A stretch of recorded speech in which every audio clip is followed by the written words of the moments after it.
छत्रपति शिवाजीराजे भोसले 1630 से 1680 भारत के एक महान राजा एवं रणनीतिकार थे, जिन्होंने 1674 में पश्चिम भारत में मराठा साम्राज्य की नींव रखी। इसके लिए उन्होंने मुगल साम्राज्य के शासक औरंगजेब से संघर्ष किया। सन 1674 में रायगढ़ में उनका राज्याभिषेक हुआ और वह छत्रपति बने।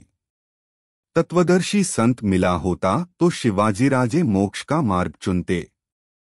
छत्रपति शिवाजी महाराज ने अपनी अनुशासित सेना एवं सुसंगठित प्रशासनिक इकाइयों की सहायता से एक योग्य एवं प्रगतिशील प्रशासन प्रदान किया। उन्होंने समर विद्या में अनेक नवाचार किए तथा छापामार युद्ध ग्युरिल्ला वॉरफेयर की नई शैली शिवसूत्र विकसित की। उन्होंने प्राचीन हिंदू राजनीतिक प्रथाओं तथा दरबारी शिष्टाचारों को पुनर्जीवित किया और मराठी एवं संस्कृत को राजकाज की भाषा बनाया।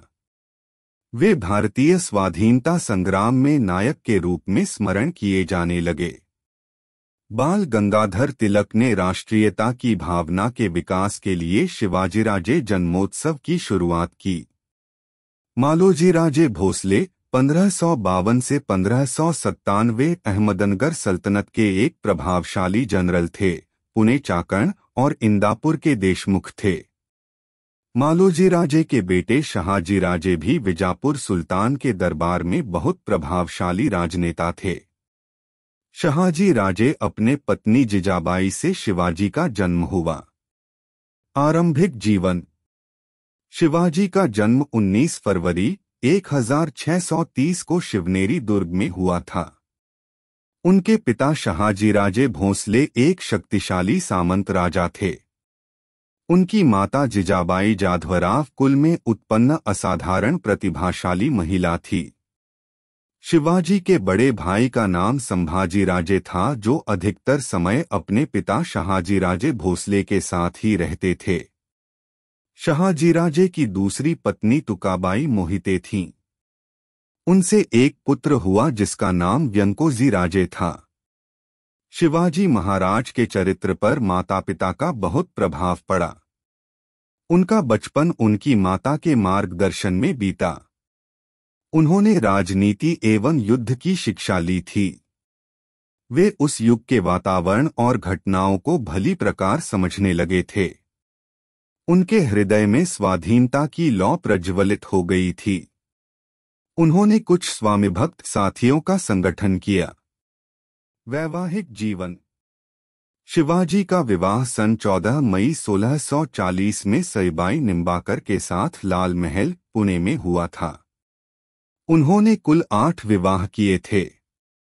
वैवाहिक राजनीति के जरिए उन्होंने सभी मराठा सरदारों को एक छत्र के नीचे लाने में सफलता प्राप्त की।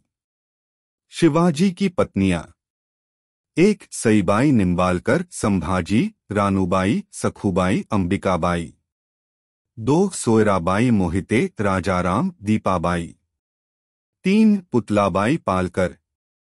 4 सकवरबाई गायकवाड़, कमलाबाई। 5 सगुणाबाई शिर्के, राजकुंवरबाई।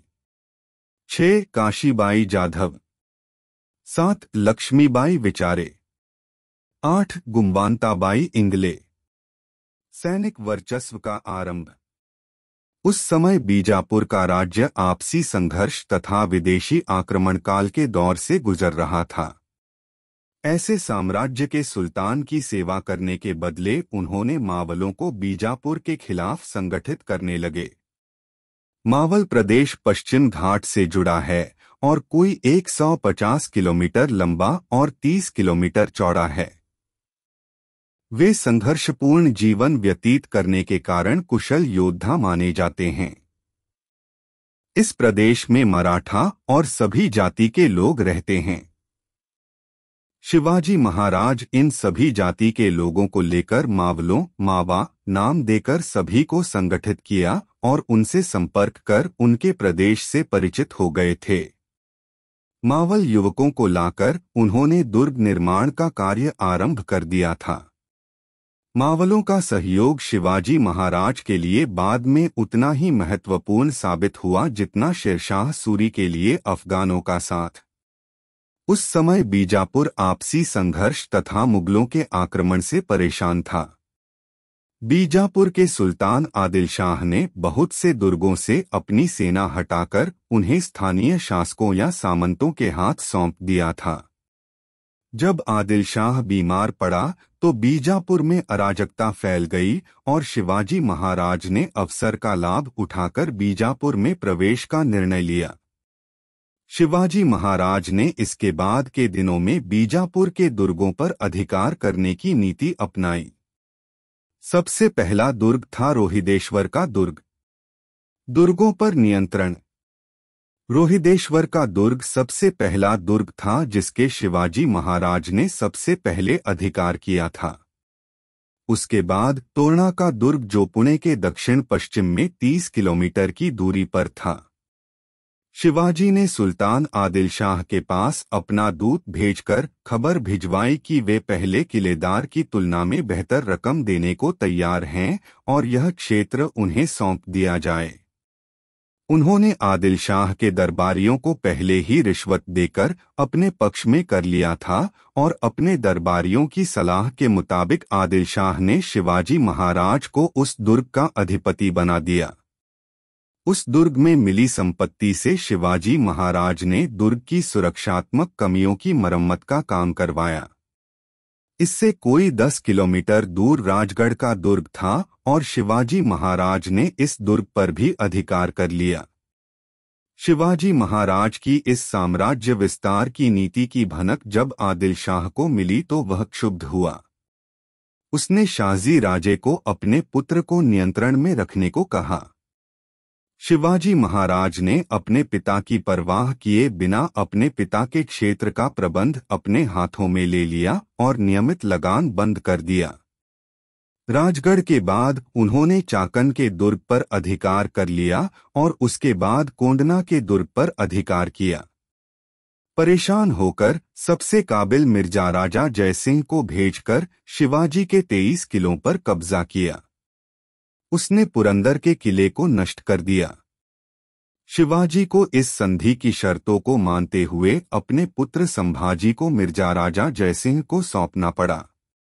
बाद में शिवाजी महाराज के मावला तानाजी मालुसरे ने कोंढाणा दुर्ग पर कब्जा किया पर उस युद्ध में वह वीरगति को प्राप्त हुआ। उसकी याद में कोंडना पर अधिकार करने के बाद उसका नाम सिंहगढ़ रखा गया। शाहजी राजे को पुणे और सूपा की जागीरदारी दी गई थी और सूपा का दुर्ग उनके संबंधी बाजी मोहिते के हाथ में थी। शिवाजी महाराज ने रात के समय सूपा के दुर्ग पर आक्रमण करके दुर्ग पर अधिकार कर लिया और बाजी मोहिते को शाहजी राजे के पास कर्नाटक भेज दिया। उसकी सेना का कुछ भाग भी शिवाजी महाराज की सेवा में आ गया। इसी समय पुरंदर के किलेदार की मृत्यु हो गई और किले के उत्तराधिकार के लिए उसके तीनों बेटों में लड़ाई छिड़ गई। 2 भाइयों के निमंत्रण पर शिवाजी महाराज पुरंदर पहुंचे और कूटनीति का सहारा लेते हुए उन्होंने सभी भाइयों को बंदी बना लिया। इस तरह पुरंदर के किले पर भी उनका अधिकार स्थापित हो गया। 1647 ईस्वी तक वे चाकन से लेकर नीरा तक के भूभाग के भी अधिपति बन चुके थे। अपनी बढ़ी सैनिक शक्ति के साथ शिवाजी महाराज ने मैदानी इलाकों में प्रवेश करने की योजना बनाई। एक अश्वारोही सेना का गठन कर शिवाजी महाराज ने आबाजी सोंदेर के नेतृत्व में कोंकण के विरुद्ध एक सेना भेजी। आबाजी ने कोंकण सहित 9 अन्य दुर्गों पर अधिकार कर लिया। इसके अलावा ताला, मोसमाला और रायटी के दुर्ग भी शिवाजी महाराज के अधीन आ गए थे। लूट की सारी संपत्ति रायगढ़ में सुरक्षित रखी गई। कल्याण के गवर्नर को मुक्त कर शिवाजी महाराज ने कोलाबा की ओर रुख किया और यहाँ के प्रमुखों को विदेशियों के खिलाफ युद्ध के लिए उकसाया। शाहजी की बंदी और युद्ध विराम। बीजापुर का सुल्तान शिवाजी महाराज की हरकतों से पहले ही आक्रोश में था। उसने शिवाजी महाराज के पिता को बंदी बनाने का आदेश दे दिया। शाहजी राजे उस समय कर्नाटक में थे और एक विश्वासघाती सहायक बाजी घोरपड़े द्वारा बंदी बनाकर बीजापुर लाए गए। उन पर यह भी आरोप लगाया गया कि उन्होंने कुतुब शाह की सेवा प्राप्त करने की कोशिश की थी, जो गोलकुंडा का शासक था और इस कारण आदिल शाह का शत्रु। बीजापुर के दो सरदारों की मध्यस्थता के बाद शाहाजी महाराज को इस शर्त पर मुक्त किया गया कि वे शिवाजी महाराज पर लगाम कसेंगे। अगले 4 वर्षों तक शिवाजी महाराज ने बीजापुर के खिलाफ कोई आक्रमण नहीं किया। इस दौरान उन्होंने अपनी सेना संगठित की। प्रभुता का विस्तार। शाहजी की मुक्ति की शर्तों के मुताबिक शिवाजी राजा ने बीजापुर के क्षेत्रों पर आक्रमण तो नहीं किया, पर उन्होंने दक्षिण पश्चिम में अपनी शक्ति बढ़ाने की चेष्टा की। पर इस क्रम में जावली का राज्य बाधा का काम कर रहा था। यह राज्य सातारा के सुदूर उत्तर पश्चिम में वामा और कृष्णा नदी के बीच में स्थित था। यहाँ का राजा चंद्रराव मौर्य था, जिसने ये जागीर शिवाजी से प्राप्त की थी। शिवाजी ने मौर्य शासक चंद्रराव को स्वराज में शामिल होने को कहा, पर चंद्रराव बीजापुर के सुल्तान के साथ मिल गया। सन 1656 में शिवाजी ने अपनी सेना लेकर जावली पर आक्रमण कर दिया। चंद्रराव मौर्य और उसके दोनों पुत्रों ने शिवाजी के साथ लड़ाई की, पर अंत में वे बंदी बना लिए गए, पर चंद्रराव भाग गया। स्थानीय लोगों ने शिवाजी के इस कृत्य का विरोध किया, पर वे विद्रोह को कुचलने में सफल रहे। इससे शिवाजी को उस दुर्ग में संग्रहित 8 वंशों की संपत्ति मिल गई। इसके अलावा कई मावल सैनिक मुरारबाजी देशपांडे भी शिवाजी की सेना में सम्मिलित हो गए। मुगलों से पहली मुठभेड़। शिवाजी के बीजापुर तथा मुगल दोनों शत्रु थे। उस समय शहजादा औरंगजेब दक्कन का सूबेदार था। इसी समय 1 नवंबर 1656 को बीजापुर के सुल्तान आदिल शाह की मृत्यु हो गई, जिसके बाद बीजापुर में अराजकता का माहौल पैदा हो गया। इस स्थिति का लाभ उठाकर औरंगजेब ने बीजापुर पर आक्रमण कर दिया और शिवाजी ने औरंगजेब का साथ देने की बजाय उस पर धावा बोल दिया। उनकी सेना ने जुन्नार नगर पर आक्रमण कर ढेर सारी संपत्ति के साथ 200 घोड़े लूट लिए। अहमदनगर से 700 घोड़े, 4 हाथी के अलावा उन्होंने गुंडा तथा रेसिन के दुर्ग पर भी लूटपाट मचाई। इसके परिणामस्वरूप औरंगजेब शिवाजी से खफा हो गया और मैत्री वार्ता समाप्त हो गई। शाहजहां के आदेश पर औरंगजेब ने बीजापुर के साथ संधि कर ली और इसी समय शाहजहां बीमार पड़ गया। उसके व्याधिग्रस्त होते ही औरंगजेब उत्तर भारत चला गया और वहां शाहजहां को कैद करने के बाद मुगल साम्राज्य का शाह बन गया। कोंकण पर अधिकार। दक्षिण भारत में औरंगजेब की अनुपस्थिति और बीजापुर की डवांडोल राजनीतिक स्थिति को जानकर शिवाजी ने समरजी को जंजीरा पर आक्रमण करने को कहा, पर जंजीरा के सिद्दियों के साथ उनकी लड़ाई कई दिनों तक चली। इसके बाद शिवाजी ने खुद जंजीरा पर आक्रमण किया और दक्षिण कोंकण पर अधिकार कर लिया और दमन के पुर्तगालियों से वार्षिक कर एकत्र किया। कल्याण तथा भिवंडी पर अधिकार करने के बाद वहां नौसैनिक अड्डा बना लिया।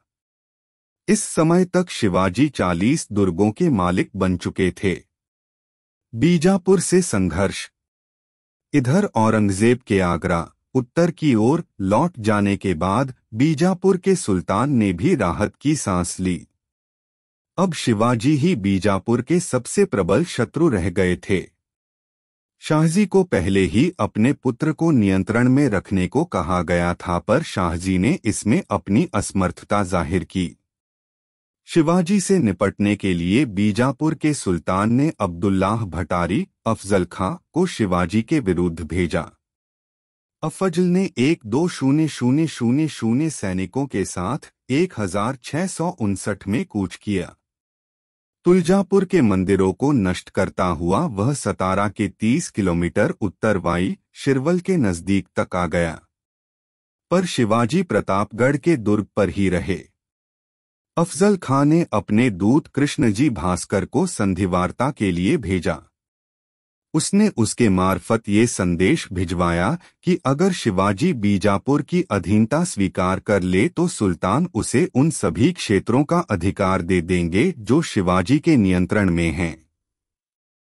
साथ ही शिवाजी को बीजापुर के दरबार में एक सम्मानित पद प्राप्त होगा। हालांकि शिवाजी के मंत्री और सलाहकार इस संधि के पक्ष में थे, पर शिवाजी को ये वार्ता रास नहीं आई। उन्होंने कृष्णजी भास्कर को उचित सम्मान देकर अपने दरबार में रख लिया और अपने दूत गोपीनाथ को वस्तुस्थिति का जायजा लेने अफजल खां के पास भेजा। गोपीनाथ और कृष्णजी भास्कर से शिवाजी को ऐसा लगा कि संधि का षड्यंत्र रचकर अफजल खां शिवाजी को बंदी बनाना चाहता है। उन्होंने युद्ध के बदले अफजल खां को एक बहुमूल्य उपहार भेजा और इस तरह अफजल खां को संधि वार्ता के लिए राजी किया। संधि स्थल पर दोनों ने अपने सैनिक घात लगाकर रखे थे। मिलने के स्थान पर जब दोनों मिले तब अफजल खां ने अपने कटियार से शिवाजी पे वार किया। बचाव में शिवाजी ने अफजल खां को अपने वस्त्रों व घनखों से मार दिया। 10 नवंबर 1659। अफजल खां की मृत्यु के बाद शिवाजी ने पन्हाला के दुर्ग पर अधिकार कर लिया। इसके बाद पवनगढ़ और वसंतगढ़ के दुर्गों पर अधिकार करने के साथ ही साथ उन्होंने रुस्तम खां के आक्रमण को विफल भी किया। इससे राजापुर तथा दावुल पर भी उनका कब्जा हो गया। अब बीजापुर में आतंक का माहौल पैदा हो गया और वहां के सामंतों ने आपसी मतभेद भुलाकर शिवाजी पर आक्रमण करने का निश्चय किया।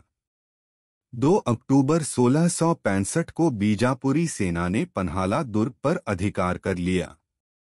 शिवाजी संकट में फंस चुके थे, पर रात्रि के अंधकार का लाभ उठाकर वे भागने में सफल रहे। बीजापुर के सुल्तान ने स्वयं कमान संभालकर पन्हाला, पवनगढ़ पर अपना अधिकार वापस ले लिया, राजापुर को लूट लिया और श्रृंगारगढ़ के प्रधान को मार डाला। इसी समय कर्नाटक में सिद्दी जौहर के विद्रोह के कारण बीजापुर के सुल्तान ने शिवाजी के साथ समझौता कर लिया। इस संधि में शिवाजी के पिता शाहजी ने मध्यस्थता का काम किया। सन 1662 में हुई इस संधि के अनुसार शिवाजी को बीजापुर के सुल्तान द्वारा स्वतंत्र शासक की मान्यता मिली। इसी संधि के अनुसार उत्तर में कल्याण से लेकर दक्षिण में पोंडा तक 250 किलोमीटर का और पूर्व में इंदापुर से लेकर पश्चिम में दावुल तक 150 किलोमीटर का भूभाग शिवाजी के नियंत्रण में आ गया। शिवाजी की सेना में इस समय तक 30,000 पैदल और 1,000 घुड़सवार हो गए थे। मुगलों से संघर्ष। उत्तर भारत में बादशाह बनने की होड़ खत्म होने के बाद औरंगजेब का ध्यान दक्षिण की तरफ गया। वो शिवाजी की बढ़ती प्रभुता से परिचित था और उसने शिवाजी पर नियंत्रण रखने के उद्देश्य से अपने मामा शाइस्ता खां को दक्षिण का सूबेदार नियुक्त किया। शाइस्ता खां अपने 1,50,000 फौज लेकर सूपन और चाकन के दुर्ग पर अधिकार कर पूना पहुंच गया। उसने 3 साल तक मावल में लुटमार की। एक रात शिवाजी ने अपने 350 मवलों के साथ उन पर हमला कर दिया। शाइस्ता तो खिड़की के रास्ते बच निकलने में कामयाब रहा, पर उसे इसी क्रम में अपनी 4 अंगुलियों से हाथ धोना पड़ा। शाइस्ता खां के पुत्र अबुल फतह तथा 40 रक्षकों और अनगिनत सैनिकों का कत्ल कर दिया गया। यहाँ पर मराठों ने अंधेरे में स्त्री पुरुष के बीच भेद न कर पाने के कारण खान के जनान खाने की बहुत सी औरतों को मार डाला था। इस घटना के बाद औरंगजेब ने शाइस्ता को दक्कन के बदले बंगाल का सूबेदार बना दिया और शाहजादा मुअज्जम शाइस्ता की जगह लेने भेजा गया। सूरत में लूट। इस जीत से शिवाजी की प्रतिष्ठा में वृद्धि हुई। 6 साल शाइस्ता खान ने अपनी 1,50,000 फौज लेकर राजा शिवाजी का पूरा मुल्क जलाकर तबाह कर दिया था। इसलिए उसका हर्जाना वसूल करने के लिए शिवाजी ने मुगल क्षेत्रों में लूटपाट मचाना आरंभ किया। सूरत उस समय पश्चिमी व्यापारियों का गढ़ था और हिंदुस्तानी मुसलमानों के लिए हज पर जाने का द्वार। यह एक समृद्ध नगर था और इसका बंदरगाह बहुत महत्वपूर्ण था। शिवाजी ने 4000 की सेना के साथ 1664 में 6 दिनों तक सूरत के धनाढ्य व्यापारियों को लूटा। आम आदमी को उन्होंने नहीं लूटा और फिर लौट गए। इस घटना का जिक्र डच तथा अंग्रेजों ने अपने लेखों में किया है। उस समय तक यूरोपीय व्यापारियों ने भारत तथा अन्य एशियाई देशों में बस गए थे। नादिर शाह के भारत पर आक्रमण करने तक 1739 किसी भी यूरोपीय शक्ति ने भारतीय मुगल साम्राज्य पर आक्रमण करने की नहीं सोची थी। सूरत में शिवाजी की लूट से खिन्न होकर औरंगजेब ने इनायत खां के स्थान पर गयासुद्दीन खां को सूरत का फौजदार नियुक्त किया और शहजादा मुअज्जम तथा उपसेनापति राजा जसवंत सिंह की जगह दिलेर खां और राजा जयसिंह की नियुक्ति की गई। राजा जयसिंह ने बीजापुर के सुल्तान, यूरोपीय शक्तियां तथा छोटे सामंतों का सहयोग लेकर शिवाजी पर आक्रमण कर दिया। इस युद्ध में शिवाजी को हानि होने लगी और हार की संभावना को देखते हुए शिवाजी ने संधि का प्रस्ताव भेजा। जून 1665 में हुई इस संधि के मुताबिक शिवाजी 23 दुर्ग मुगलों को दे देंगे और इस तरह उनके पास केवल 12 दुर्ग बच जाएंगे। इन 23 दुर्गों से होने वाली आमदनी 4 लाख खून सालाना थी। बालाघाट और कोंकण के क्षेत्र शिवाजी को मिलेंगे पर उन्हें इसके बदले में 13 किस्तों में 40 लाख खून अदा करने होंगे। इसके अलावा प्रतिवर्ष 5 लाख खून का राजस्व भी वे देंगे। शिवाजी स्वयं औरंगजेब के दरबार में होने से मुक्त रहेंगे पर उनके पुत्र संभाजी को मुगल दरबार में खिदमत करनी होगी। बीजापुर के खिलाफ शिवाजी मुगलों का साथ देंगे। आगरा में आमंत्रण और पलायन। शिवाजी को आगरा बुलाया गया जहां उन्हें लगा कि उन्हें उचित सम्मान नहीं मिल रहा है। इसके विरोध में उन्होंने अपना रोष भरे दरबार में दिखाया और औरंगजेब पर विश्वासघात का आरोप लगाया। औरंगजेब इससे क्षुब्ध हुआ और उसने शिवाजी को नजरबंद कर दिया और उन पर 5000 सैनिकों के पहरे लगा दिए। कुछ ही दिनों बाद 18 अगस्त 1666 को राजा शिवाजी को मार डालने का इरादा औरंगजेब का था, लेकिन अपने अदम्य साहस और युक्ति के साथ शिवाजी और संभाजी दोनों इससे भागने में सफल रहे। इससे मराठों को नवजीवन सा मिल गया। औरंगजेब ने जयसिंह पर शक करके उसकी हत्या विष देकर करवा डाली। जसवंत सिंह के द्वारा पहल करने के बाद सन 1668 में शिवाजी ने मुगलों के साथ दूसरी बार संधि की। औरंगजेब ने शिवाजी को राजा की मान्यता दी। शिवाजी के पुत्र संभाजी को 5000 की मनसबदारी मिली और शिवाजी को पूना, चाकन और सूपा का जिला लौटा दिया गया। पर सिंहगढ़ और पुरंदर पर मुगलों का आधिपत्य बना रहा। सन 1670 में सूरत नगर को दूसरी बार शिवाजी ने लूटा। नगर से 132 लाख की संपत्ति शिवाजी के हाथ लगी और लौटते वक्त उन्होंने मुगल सेना को सूरत के पास फिर से हराया। राज्याभिषेक। सन 1674 तक शिवाजी ने उन सारे प्रदेशों पर अधिकार कर लिया था जो पुरंदर की संधि के अंतर्गत उन्हें मुगलों को देने पड़े थे। पश्चिमी महाराष्ट्र में स्वतंत्र हिंदू राष्ट्र की स्थापना के बाद शिवाजी ने अपना राज्याभिषेक करना चाहा, परंतु मुस्लिम सैनिकों ने ब्राह्मणों को धमकी दी कि जो भी शिवाजी का राज्याभिषेक करेगा उनकी हत्या कर दी जाएगी। जब ये बात शिवाजी तक पहुंची कि मुगल सरदार ऐसे धमकी दे रहे हैं, तब शिवाजी ने इसे एक चुनौती के रूप में लिया और कहा कि अब वो उस राज्य के ब्राह्मण से ही अभिषेक करवाएंगे जो मुगलों के अधिकार में है। शिवाजी के निजी सचिव बालाजी जी ने काशी में 3 दूतों को भेजा, क्योंकि काशी मुगल साम्राज्य के अधीन था। जब दूतों ने संदेश दिया तो काशी के ब्राह्मण काफी प्रसन्न हुए। किंतु मुगल सैनिकों को यह बात पता चल गई, तब उन ब्राह्मणों को पकड़ लिया। परंतु युक्तिपूर्वक उन ब्राह्मणों ने मुगल सैनिकों के समक्ष उन दूतों से कहा कि शिवाजी कौन है हम नहीं जानते हैं, वे किस वंश से हैं। दूतों को पता नहीं था, इसलिए उन्होंने कहा हमें पता नहीं है। तब मुगल सैनिकों के सरदार के समक्ष उन ब्राह्मणों ने कहा कि हमें कहीं अन्यत्र जाना है, शिवाजी किस वंश से हैं आपने नहीं बताया, ऐसे में हम उनके राज्याभिषेक कैसे कर सकते हैं। हम तो तीर्थ यात्रा पर जा रहे हैं और काशी का कोई अन्य ब्राह्मण भी राज्याभिषेक नहीं करेगा जब तक राजा का पूर्ण परिचय न हो, आप वापस जा सकते हैं। मुगल सरदार ने खुश होकर ब्राह्मणों को छोड़ दिया और दूतों को पकड़कर औरंगजेब के पास दिल्ली भेजने की सोची, पर वो भी चुपके से निकल भागे। वापस लौटकर उन्होंने ये बात बालाजी आव तथा शिवाजी को बताई। परंतु आश्चर्यजनक रूप से 2 दिन बाद वही ब्राह्मण अपने शिष्यों के साथ रायगढ़ पहुंचे और शिवाजी का राज्याभिषेक किया। इसके बाद मुगलों ने फूट डालने की कोशिश की और शिवाजी के राज्याभिषेक के बाद भी पुणे के ब्राह्मणों को धमकी दी, कहा कि शिवाजी को राजा मानने से मना करो ताकि प्रजा भी इसे न माने। लेकिन उनकी नहीं चली।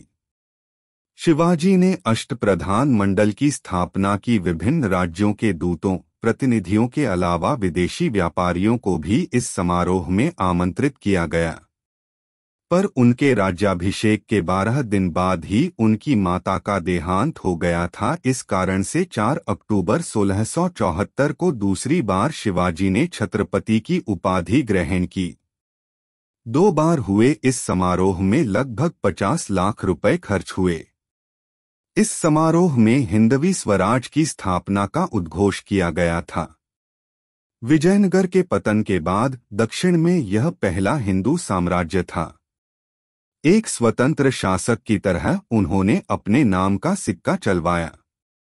इसके बाद बीजापुर के सुल्तान ने कोंकण विजय के लिए अपने 2 सेनाधीशों को शिवाजी के विरुद्ध भेजा, पर वे असफल रहे।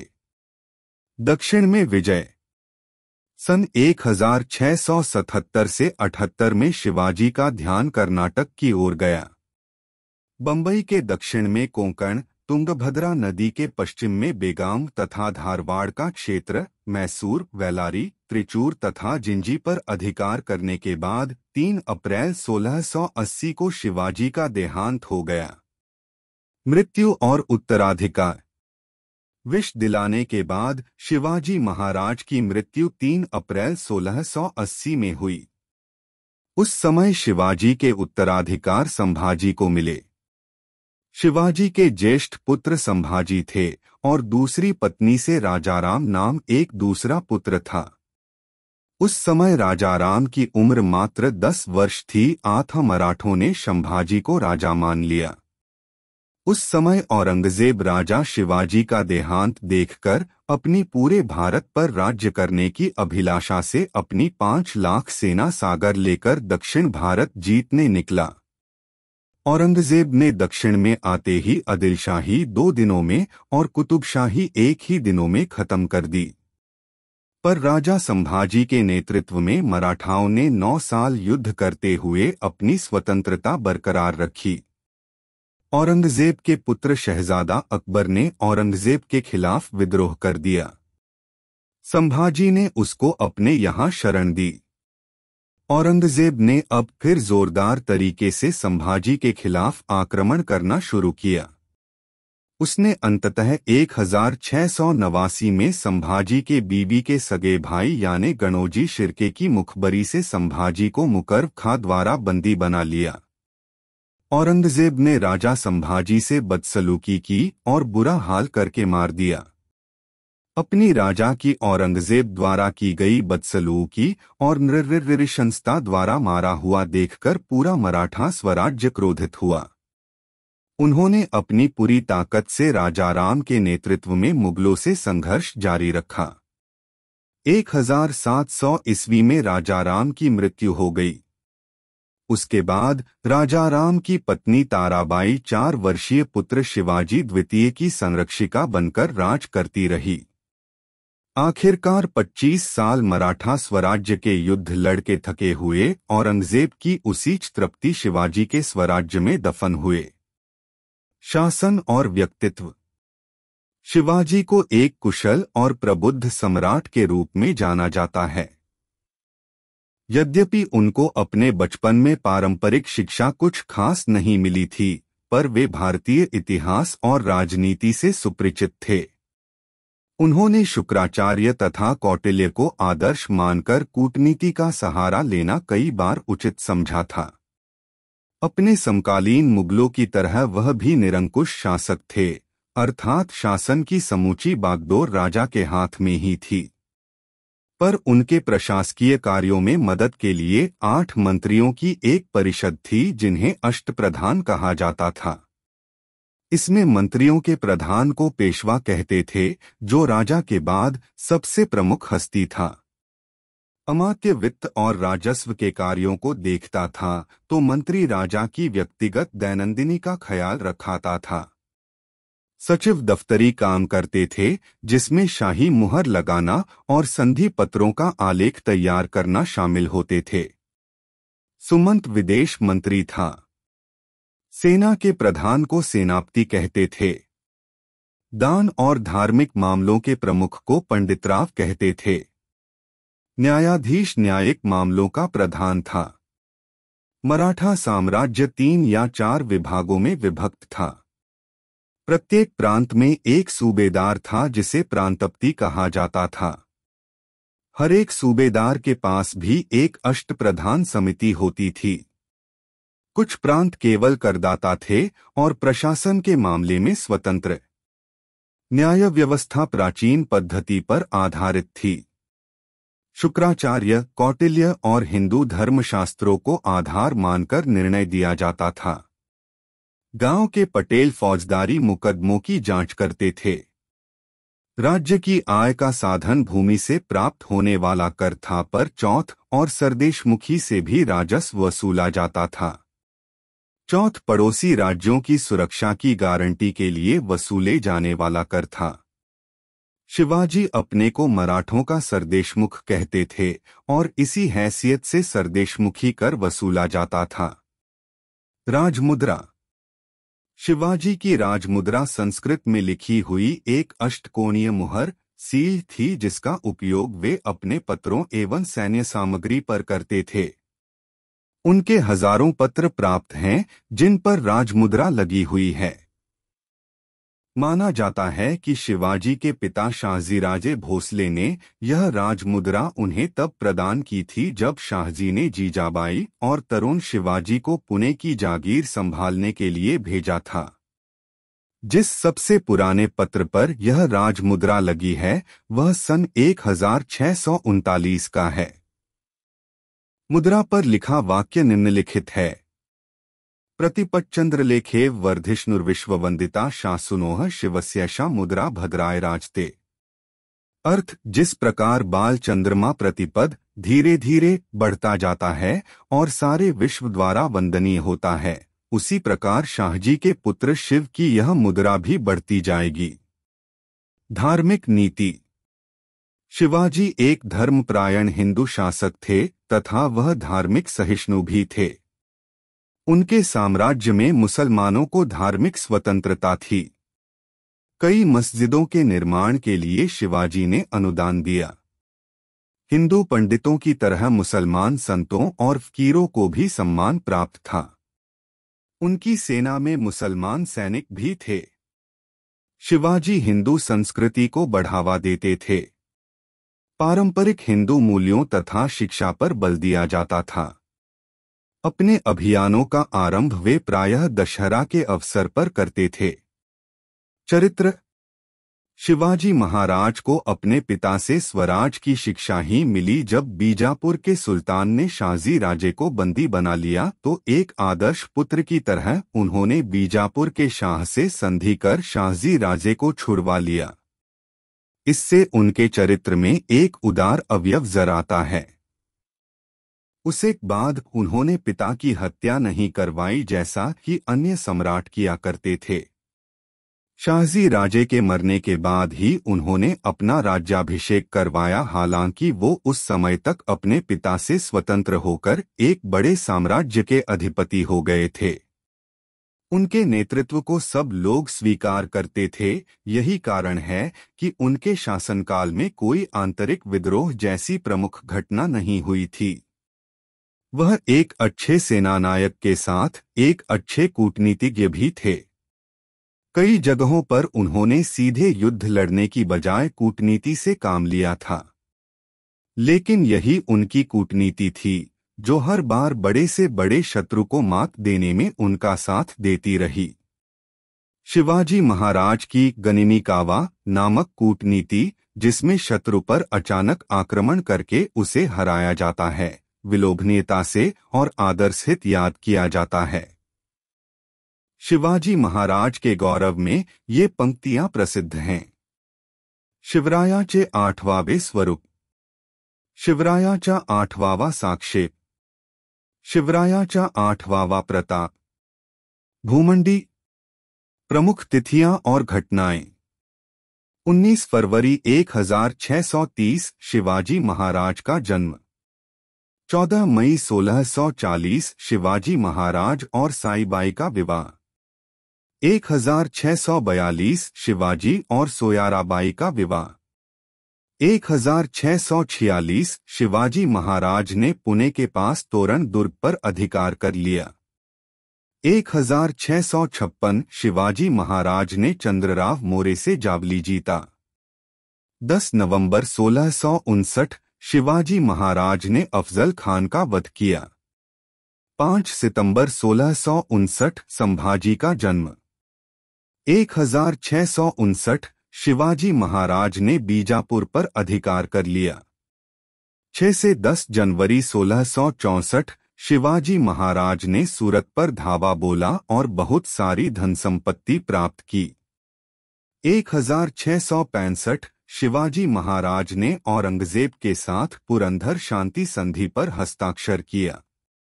1666 शिवाजी महाराज आगरा कारावास से भाग निकले। 1667 औरंगजेब राजा शिवाजी महाराज के शीर्षक अनुदान। उन्होंने कहा कि कर लगाने का अधिकार प्राप्त है। 1668 शिवाजी महाराज और औरंगजेब के बीच शांति संधि। 1670 शिवाजी महाराज ने दूसरी बार सूरत पर धावा बोला। 1670 राजा राम का जन्म। 1674 शिवाजी महाराज ने रायगढ़ में छत्रपति की पदवी मिली और राज्याभिषेक करवाया। 18 जून को जीजाबाई की मृत्यु। 1680 शिवाजी महाराज की मृत्यु।